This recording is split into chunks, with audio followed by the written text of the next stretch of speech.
बिस्मिल्लाहिर्रहमानिर्रहीम। अस्सलाम वालेकुम नादरीन, आप यूट्यूब चैनल देख रहे हैं। मैं इमरान ख़ान हूँ।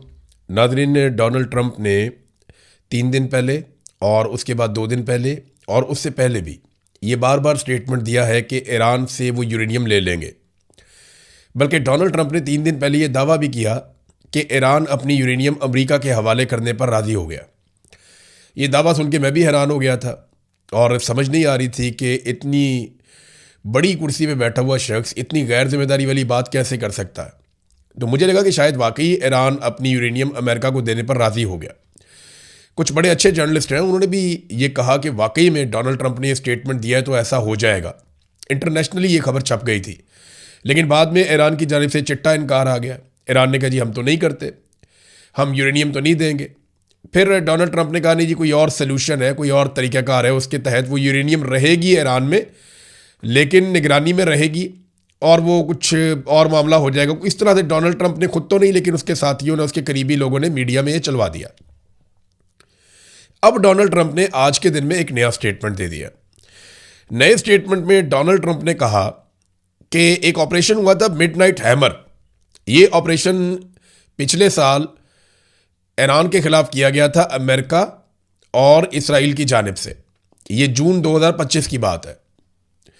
तो वो जो ऑपरेशन किया गया था, उसके बाद ये दावा किया था डोनाल्ड ट्रंप ने और इसराइल ने कि अब ईरान कभी भी एटमी कुव्वत नहीं बन पाएगा। और उन्होंने कहा था कि हमने ईरान का सारा एटमी मवाद और उसकी तनसीबात तबाह कर दी है और हमने लाखों टन मलबे के नीचे उसे ज़मीन के अंदर दबा दिया है और अब हम सैटेलाइट से निगरानी कर रहे हैं, वो कभी भी वो नहीं निकाल पाएंगे और कभी भी एटम बम नहीं बना पाएंगे। ये दावा किया गया था डोनाल्ड ट्रंप की जानिब से और इसराइल की जानिब से, नेतन्याहू की जानिब से। लेकिन जब दोबारा जंग शुरू की गई तो ये कहा गया नहीं जी, वो ईरान एटम बम बनाने वाला है, अगर हम उसके ऊपर हमला ना करते तो चंद हफ्तों में वो एटमी धमाका कर देता। बल्कि नेतन्याहू ने तो चंद दिनों तक की बात की थी। डोनाल्ड ट्रंप ने भी ये कहा था कि ईरान एटमी तजर्बा करने वाला था, इसलिए हमें हमला करना पड़ा। अब आज डोनाल्ड ट्रंप ने दोबारा अपना स्टेटमेंट बदल दिया। उसने कहा कि गुज़िश्ता साल मैंने जो अटैक किया था मिडनाइट हैमर, उसमें सुरंगों के नीचे यूरेनियम दब गई थी और अब उसे निकालना एक बड़ा तवील और एहतियात का और एक लंबा काम है, बड़ा मुश्किल काम है उस यूरेनियम को निकालना।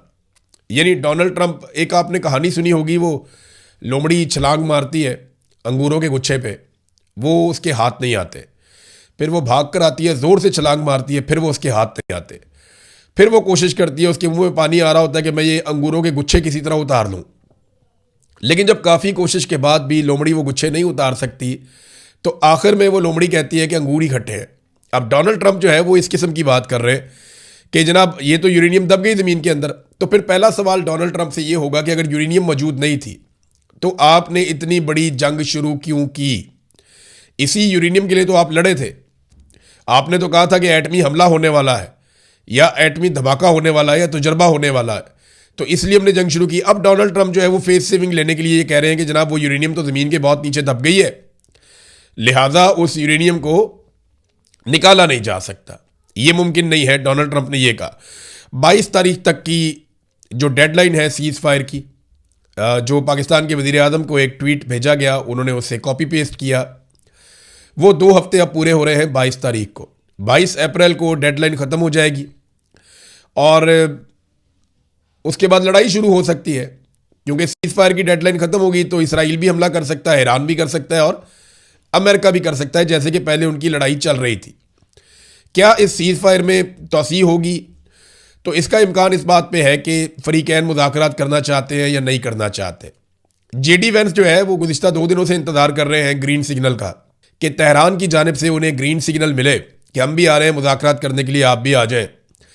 तो जेडी वेंस तैयारे में बैठ के पहुँच जाए पाकिस्तान, इस्लामाबाद, और मुज़ाकरात का अगला दौर शुरू हो जाए।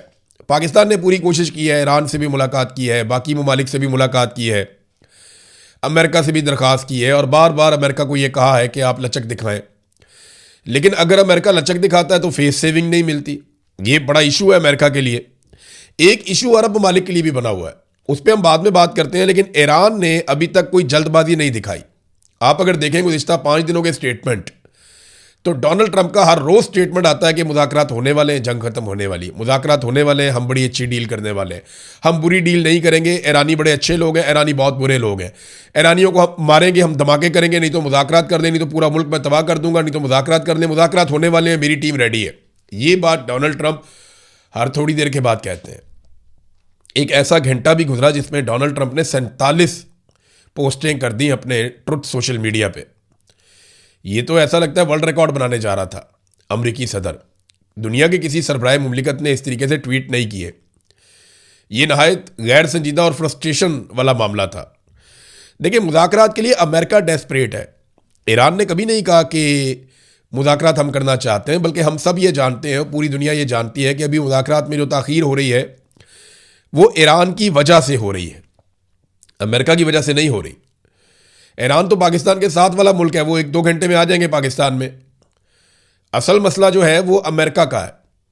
उनका तो बड़ा लंबा सफ़र है, लेकिन वो आने के लिए तैयार हैं और ईरानी कोई जल्दबाजी नहीं दिखा रहे मुज़ाकरात के लिए या आगे बढ़ने के लिए। एक चीज़ और है कि ईरान अपने मुतालबात में मुस्तकिल है। यानी पहले दिन ईरान ने जो मुतालबात किए वो आज भी वही मुतालबात हैं कि आप नए हुर्मुज़ को हम नए तरीके से कंट्रोल करेंगे, हमारे ऊपर पाबंदियाँ ख़त्म की जाएँ, हमारा हक हमें वापस दिया जाए, जो उनके असासे हैं उनको वापस दिए जाए, हमारे नुकसानात का अदाला किया जाए और आइंदा इस बात की एक पक्की गारंटी दी जाए कि दोबारा ईरान के साथ जंग शुरू नहीं की जाएगी। वो जो मुतालबात ईरान के पहले दिन से हैं लगभग वही मुतालबात अभी भी हैं। दूसरी जानिब अमेरिका के मुतालबात तब्दील होते रहते हैं क्योंकि उन्हें फेस सेविंग नहीं मिल रही। कभी वो बड़े सख्त मुतालबात करते हैं, कभी उनके मुतालबात बड़े नरम हो जाते हैं, लेकिन जब तनकीद होती है तो दोबारा सख्त मुतालबात पे आ जाते हैं। तो उनके मामलात ऊपर नीचे हो रहे हैं। एक चीज़ नाज़रीन आप याद रखिएगा कि पाकिस्तान में होने वाले मुज़ाकरात में 2 अहम फ़रीक़ैन हैं, एक अमेरिका और दूसरा ईरान। लेकिन एक बात अपने जहन में हम सबको रखनी है कि इसमें कुछ और भी स्टेक होल्डर्स हैं जो बहुत बड़े स्टेक होल्डर्स हैं। एक इसराइल बहुत बड़ा स्टेक होल्डर है और दूसरे अरब ममालिक एक बहुत बड़ा स्टेक होल्डर है। ये हम सब जानते हैं, खुलकर इसके ऊपर बात नहीं होती, ख़ासतौर पे जिस खित्ते में हम रहते हैं वहाँ तो नहीं होती, कि अरब ममालिक और ईरान के बीच में एक चपकलिश चल रही है और ये कई दहाइयों पर मबनी है। ये एक दूसरे को बिल्कुल पसंद नहीं करते, बल्कि अरब्स अपने लिए ख़तरा समझते हैं ईरान को। ये एक शिया सुन्नी डिवाइड भी है जो बहुत पुरानी मौजूद है, हम सब इसे जानते हैं, कोई ढकी छुपी चीज़ ये नहीं है। अब मामला ये है कि ये जो अरब ममालिक हैं इनका क्या बनेगा। देखिए, अरब ममालिक के 3 बड़े कंसर्न हो सकते हैं इस सारी लड़ाई में। इसराइल के भी इसी किस्म के कंसर्न हो सकते हैं। ईरान अगर एक एटमी कुव्वत बन भी जाता है तो क्या वो किसी अरब मुल्क के ऊपर एटम बम मारेगा? कभी नहीं मारेगा। और कभी किसी मुसलमान मुल्क पे एटम बम नहीं मार पाएगा।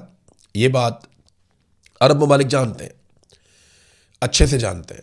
ईरान अगर कभी एटमी मुल्क बना तो इससे सबसे बड़ा खतरा इसराइल को रहेगा, ये सबको पता है। अब तक के लिए इतना ही। अपना ख्याल रखिएगा, अपने इस चैनल का भी। अल्लाह हाफ़िज़।